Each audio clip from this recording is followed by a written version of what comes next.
Long live the PS4! It is outselling the Xbox One by about double in terms of units. The PS4 is around that 75 million mark, while the Xbox One is about around that 40 million mark. And I want to talk about why the PS4 is outselling the Xbox One, because it's kind of interesting for me, because if I can be completely honest, I think the Xbox One is better than the PS4 in a lot of things. But there is one big factor that the PS4 has that the Xbox One doesn't, and I think that makes all the difference. So let's talk about that. But before I talk about that one big factor, I want to just say, like I said, that I personally think the Xbox One overall is a better console. For starters, it comes down to small things like the controller.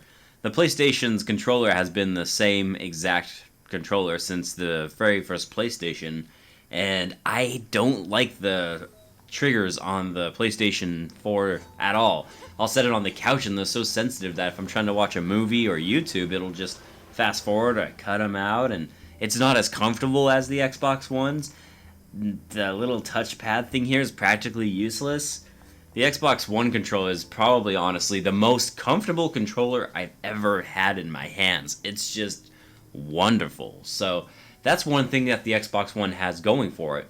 And the other thing I really enjoy about the Xbox One is the user interface, like the actual home when you start your console up, and that is awesome. The Xbox Ones, I have pins right there. I can launch any game.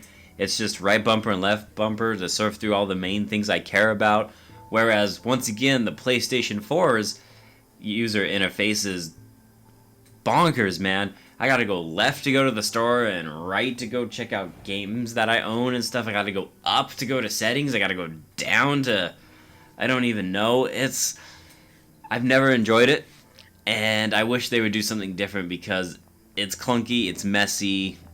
I don't like it. I don't like it one bit.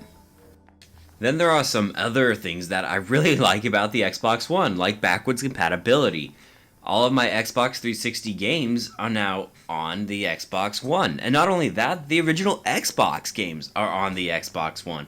Whereas I know Sony could make that work, especially for PS3 games. They could have found a way to make backwards compatibility work. They just chose not to, so they can try to promote their streaming service of all those classic games, the PlayStation Now, and make more money essentially off of you guys. That is the only reason why they're not doing the backwards compatibility thing. But Microsoft, on the other hand, just said, hey, we're going to do it for you because it's what the fans want. They really care about that, and it's really wonderful to see that happen. I should also point out that yes, the initial PS4 is in fact more powerful than the Xbox One, but that really doesn't matter anymore because the Xbox One X is definitely more powerful than the PS4 Pro. So the Xbox One has almost top to bottom better features. It runs really well. It's a better console. At least in my opinion it is. But like I said, and that one big factor is all that matters though. And the one thing that Microsoft hasn't been able to do for whatever reason that the PS4 has is console exclusive games. You don't realize how important it is to have console exclusive games until you look at the Xbox One's library compared to the PS4's library. And the PS4's library is absolutely fantastic. I mean, look at the game I'm playing right now on the PS4, Nier Automata. And then there's also Persona 5, Horizon Zero Dawn, and like this year, there's so many possibilities for games that could come out. Final Fantasy VII Remake, Kingdom Hearts 3, the new God of War, Shadow of the Colossus that comes out this month.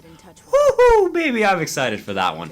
Gonna snag that one up. Yakuza 6 is coming out this year. Days Gone, possibly. The Last of Us Part 2. Detroit Become Human. Death Stranding. I mean, that's just incredible. And then when it comes, though, to the Xbox's side of things, you got Sea of Thieves, State of Decay 2, Crackdown 3,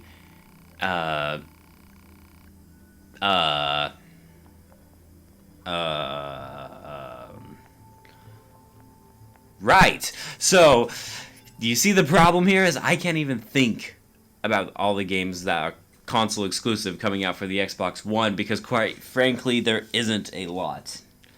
And that's been the biggest problem for Microsoft, I think, is they need those big console exclusive games to come out for them. I mean, Rice wasn't that great. Sunset Overdrive was okay. Dead Rising 3? I mean, that's the problem. That's ultimately the problem, and I really do believe that's why the Xbox One isn't selling as well as it could.